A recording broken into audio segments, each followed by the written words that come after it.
చూడు boss, municipal ఎలక్షన్లు ఎక్కడ నార్త్ తెలంగాణలో బీజేపీ బ్రహ్మాండంగా డామినేట్ చేసింది. సౌత్ లో ఇంప్రూవ్ చేయాలి. ఉన్నది ఉన్నట్టు అన్ని రేపు ఎలక్షన్ కమిషన్ రికార్డు చెప్తే గూగుల్ చెప్తే ఇవాళ నార్త్ తెలంగాణ ప్రత్యేకంగా రాష్ట్రం మొత్తం బీఆర్ఎస్ కాంగ్రెస్ కి సపోర్ట్ చేసింది. ఎందుకు చేసింది? బీజేపీ ఎదగొద్దు అని చేసింది. అంటే ఎవరితో భయపడుతున్నారు వీళ్ళు చేసిండ్రు, వాళ్ళు చేయించుకున్నారు. అంటే ఇది 100% ఈయన కేసులన్నీ ఆయన కాపాడుతున్నారు. వీళ్ళ కేసులు వాళ్ళు కాపాడుతున్నారు కాంగ్రెస్ వాడు కాబట్టి వీళ్ళు చేయించుకున్నారు. అది చేసిండు. ఇక నేను ఒకటి చెప్పేది, నా దగ్గర నేను ఎవరిని నేను కొనను, నేను ఎవరిని అడుక్కోను. ప్రజలు నాకు 28 ఇచ్చారు. నేను ఎందుకు ఈ రకంగా ఉంటా అంటే, నేను 90లలో 2000 సంవత్సరంలో రాజశేఖర్ రెడ్డి చనిపోయే వరకు నేను రాజకీయాలు చూసినోడిని, అసెంబ్లీ డిబేట్లు చూసినోడిని, విన్నోడిని. ఇక్కడ కడపల రాజశేఖర్ రెడ్డి బలమైన నాయకుడు ఉన్నప్పుడు 99కి వెళ్ళి 2009 దాకా తెలుగుదేశం సీట్లు ఎక్కువ గెలుస్తుండే అసెంబ్లీ. చిత్తూరులో చంద్రబాబు ముఖ్యమంత్రి ఉన్నప్పుడు కాంగ్రెస్ బలంగా ఉంటుంది. పెద్ద అప్పుడు ఉమ్మడి రాష్ట్రంలో ఉమ్మడి జిల్లాలో పెద్ద జిల్లా జెడ్పీ చైర్మన్ కాంగ్రెస్ గవర్నమెంట్ ఉంటే జెడ్పీ చైర్మన్ తెలుగుదేశం గెలుస్తుండే. అక్కడ తెలుగుదేశం గవర్నమెంట్ ఉంటే కాంగ్రెస్ వాళ్ళు గెలుతురు, మేయర్లు కానీ జెడ్పీ చైర్మన్లు కానీ. ఒక ప్రజాస్వామ్యం. గెలిచినోడిని మనము అభినందించాలి, గెలిచినోడిని మనము గౌరవించాలి. మనము ఎలక్షన్లు అయిపోయినాక ఏ పార్టీ వాడైనా ఎక్కడ ఉన్నా కూడా, ఏ పొజిషన్ లో ఉన్నా కూడా అడ్మినిస్ట్రేటివ్ అందరికి సమానంగా నడపాలి. ఈ వ్యవస్థ ఈ రకంగా చూసినోని నేను. ఇది కేసీఆర్ అనేవాడు ముఖ్యమంత్రి అయినాక ప్రతి ఒక్కరిని కొనుక్కోవటము, అవతల పార్టీ ఉండొద్దు అని దేనికోసం చేసిండు? కుటుంబ అవినీతి ఎక్కడ కూడా క్వశ్చన్ కాకుండా వేరే పార్టీ వాడు జిల్లా పరిషత్ చైర్మన్ ఉన్నా, మేయర్ ఉన్నా, ఇంక ఎమ్మెల్యే ఉన్నా అక్కడ నేను కాళేశ్వరంలో దోసుకోలేను, భగీరథలో దోసుకోలేను, నేను ఈ వేరే అవినీతి కార్యక్రమాలలో దోసుకోలేను. కాబట్టి వాళ్ళని కలిపేసుకోండి, వాళ్ళకి పైసలు ఇచ్చి కొనుక్కోండి, వాళ్ళని బెదిరించండి. ఈ రకంగా కేసీఆర్ మొత్తం వ్యవస్థని నాశనం చేసిండు, ప్రజాస్వామ్య వ్యవస్థ. ఇప్పుడు రేవంత్ అదే దూరంలో పోతా ఉన్నాడు. కానీ ఇవన్నిట్లో మనము పెట్టి పాలిటిక్స్ కి పడిపోయి మనం దేనికైతే మనం కొట్లాడుతున్నామో ఒక వ్యవస్థని మనం శుద్ధి చేయాలి. దానికోసం మేము ఒక స్టాండ్ తీసుకున్నాము. And we avoid by the stand. I know I dominated my reason. People have blessed me. Okay, that కొద్దిగా మిస్ అయింది. 2 చోట్ల ఇంకా గెలుస్తాం, ఇంకా అవుతుంటుంది. మేయర్ పదవిలో కూర్చోగానే నాకేం కిరీటం రాదు. కానీ నేను ఒక ఐడియాలజీని, ఒక ప్రక్షాళనని మేము మొదలు పెట్టినాము. మీ అందరూ దాన్ని చూపిస్తున్నారు, ప్రజలు దాన్ని హర్షిస్తున్నారు. అటువంటి వ్యవస్థని మనం తెలంగాణలో తెచ్చుకోవాలి. ఇది భారతీయ జనతా పార్టీని పెంచుకుంటూ ఇటువంటి వ్యవస్థ కూడా రావాలన్నది మా తపన. అది పదే పదే ఇప్పుడు ఇందూరు మేమే కైవసం చేసుకుంటాం, భవిష్యత్తులో కూడా అనేది ఒకటి కామెంట్ కూడా చేస్తాం. 100% చేసుకుంటాం, ప్రజాస్వామ్యబద్ధంగానే చేసుకుంటాం. అది నా కాంగ్రెస్ మీద ఉన్న కాన్ఫిడెన్స్ అని చెప్పిన. కాంగ్రెస్ పార్టీ ఎంత యునైటెడ్ ఉంటుందంటే మొన్న ఎలక్షన్ నాడు కూడా కన్ఫ్యూజన్ వాళ్ళది. మొన్న ఎలక్షన్ నాడు కూడా కన్ఫ్యూజన్. కాబట్టి వాళ్ళకి, నాకు బీజేపీ కంటే కాంగ్రెస్ మీద ఇటువంటి వాళ్ళు కలిసి ఉండలేరు అన్నది కాన్ఫిడెన్స్ ఎక్కువ. ఏ పార్టీల కంటే వీళ్ళు కాంగ్రెస్ వాళ్ళు కలిసి చాలా అసంభవం. అది కరీంనగర్ లో ఎంఐఎం డౌన్ చేయడంలో సక్సెస్ అయ్యారు, కానీ నిజామాబాద్ లో మాత్రం ఎంఐఎం బలం. కరీంనగర్ కి నిజామాబాద్ కి చాలా ఫరక్ ఉంది. నిజామాబాద్ లో 43-44% ఎవ్రీ సెకండ్ ఓటర్ ఇస్ ముస్లిం. కరీంనగర్ లో అంత లేదు. కరీంనగర్ లో 20% కూడా ఉండదు. ఎందుకు ఎంఐఎం టార్గెట్ చేయకుండా మీరు బీఆర్ఎస్ కాంగ్రెస్ టార్గెట్ చేసినందుకే అక్కడ ఎంఐఎం పెరిగింది అన్నది కూడా వస్తుంది. ఇప్పుడు పాకిస్తాన్ లో నేను చేయలేం కదా రాజకీయం. మా పార్టీ హిందుస్థాన్ లో. బీజేపీ తెలంగాణలో ఇక లేదు, ప్రత్యామ్నాయం మేము అని కవిత బీజేపీ భూస్థాపితం అవుతుంది, జాగృతి ఆవిర్భవిస్తాయి. రియాక్ట్ కావాలి,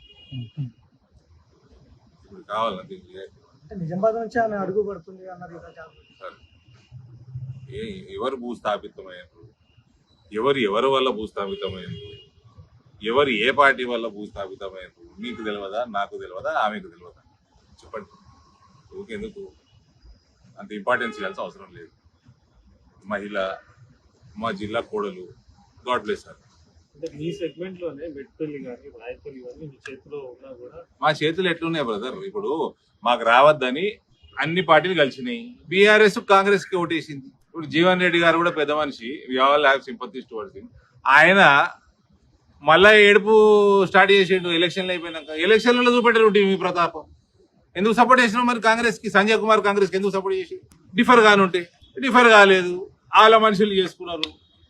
ఇప్పుడు రాయకల్ అయితే గమ్మత్ చూడండి, బీఆర్ఎస్ చైర్మన్ అభ్యర్థి ఎలక్షన్ నాడు చైర్మన్ ఎలక్షన్ నాడు కాంగ్రెస్ కండవ కప్పుకోడు, కాంగ్రెస్ చైర్మన్ అభ్యర్థి అయ్యిండు. దానికి బీఆర్ఎస్ సపోర్టు, జీవన్ రెడ్డి వర్గం సపోర్టు, సంజయ్ కుమార్ వర్గం సపోర్టు. ఎందుకు? బీజేపీకి భయపడి. ఈ పార్టీ కూడా కొన్ని చోట్ల కాంగ్రెస్ ఎక్కడ ఎక్కడ ఎక్కడ సార్ సార్ నేను ఈ 120 అయిన ఎలక్షన్ అన్ని నేను దాస పెడితే నేను నా నియోజకవర్గంలో 8 జాగాలు దాస పెట్టాను. మెట్టిపల్లి గెలిచే అవకాశం ఉన్నదన్నది అక్కడ ఏదైతే అనవసరంగా మా జిల్లా అధ్యక్షుడి మీద దాడికి పోయినరో దానివల్ల మీరు న్యూస్ వాళ్ళు మీరు దాన్ని మీ కెమెరాలో అటు తిప్పారు, పెద్ద తిప్పని కూడా తిప్పరు. ఆడ 10 బీజేపీ గెలిచింది, 10 కాంగ్రెస్ గెలిచింది, 6 బీఆర్ఎస్ గెలిచింది. అక్కడ బీఆర్ఎస్ వాళ్ళు అన్ని జాగాలు ఎక్స్పోజ్ అవుతారు, కాంగ్రెస్ కి సపోర్ట్ చేస్తున్నారని కుల్లా ఎక్స్పోజ్ అవుతున్నారు. అలా కేటీఆర్ ని రేవంత్ కాపాడుతున్నారని ఎక్స్పోజ్ అవుతున్నారని అక్కడ వాళ్ళు ఏం చేశారంటే వాళ్ళు దూరం ఉన్నారు, ఓటింగ్ హాల్ కి జర దూరం ఉన్నారు. మా బీఆర్ఎస్ బీజేపీ ఆయన సుఖేందర్ గౌడ్ అని ఒక వ్యక్తి కార్పొరేటర్ కౌన్సిలర్, ఆయనకి ప్రతిసారి ఆయన భార్య ఇద్దరు ఉంది. నేను ఇచ్చే ప్రసక్తే లేదన్న, అది కోవర్ట్ కేసు. ఆయనకు కూడా ఇయ్యొద్దన్న. సరే 30-40 ఏళ్ళ నుంచి ఉన్నాడు, ఫోన్లో ఏమని చేసుకోనని ఒక సీట్ ఇచ్చారు, గెలిచిండు. ఆయన నాళ్ళు తీసేసుకున్నారు. ఆయన కోసమే నాకు కాంగ్రెస్ నాయకుడు ఫోన్ చేసిండు. నేను మీకు కుదిరితే 1 month 20 days బ్యాక్ చెప్పిన, ఆయన కోసమే కాంగ్రెస్ నాయకుడు ఫోన్ చేసి ఈయనకు మేము వీక్ క్యాండిడేట్ పెడతాము, కొరుట్లలో మా చైర్మన్ అభ్యర్థికి మీరు వీక్ క్యాండిడేట్ పెట్టకండి, మీరు ఎవరో భూషణ్ని తీసుకున్నారు జాయిన్ చేసుకున్నది ఆయనకి ఇయ్యకండి అన్న. నేను ఆయన ఇచ్చేసాను ఆల్రెడీ, నువ్వు ఇక్కడ వీక్ పెట్టకు ఓడగొట్టు మావండి అని చెప్పి గెలిచిండు, తీసేసుకున్నారు.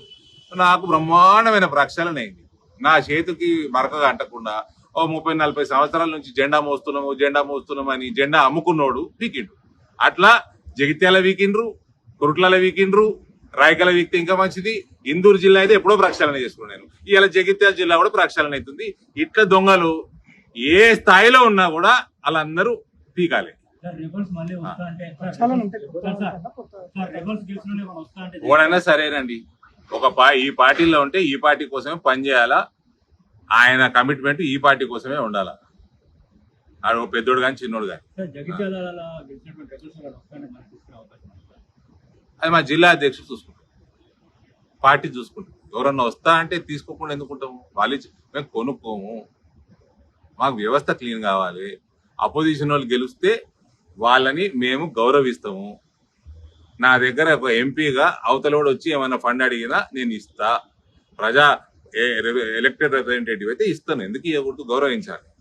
ఈ వ్యవస్థని మనం రాష్ట్ర వ్యాప్తంగా తెచ్చుకోవాలి. ఏదైతే చంద్రబాబు నాయుడు, రాజశేఖర్ రెడ్డి అంతకుముందు 80లలో 90లలో అర్లీ 2000s చూసినాము, అటువంటి ఒక మన హెల్దీ డెమోక్రసీని మనం చూసుకోవాలి. ఇది అవతలోడు గెలిస్తే తప్పేందని ప్రజలు ఓట్లు వేస్తేనే కదా. ప్రజలు ఓట్లు వేస్తేనే నువ్వు గెలిచినావు, వాళ్ళు వేస్తేనే అవతలోడు గెలిచావు. వాళ్ళని దొక్కేస్తాము, కొనేస్తాము, వాళ్ళని అటాక్ చేస్తాము, కొడతాము, తిడతాము అంటే ఎట్లయితే?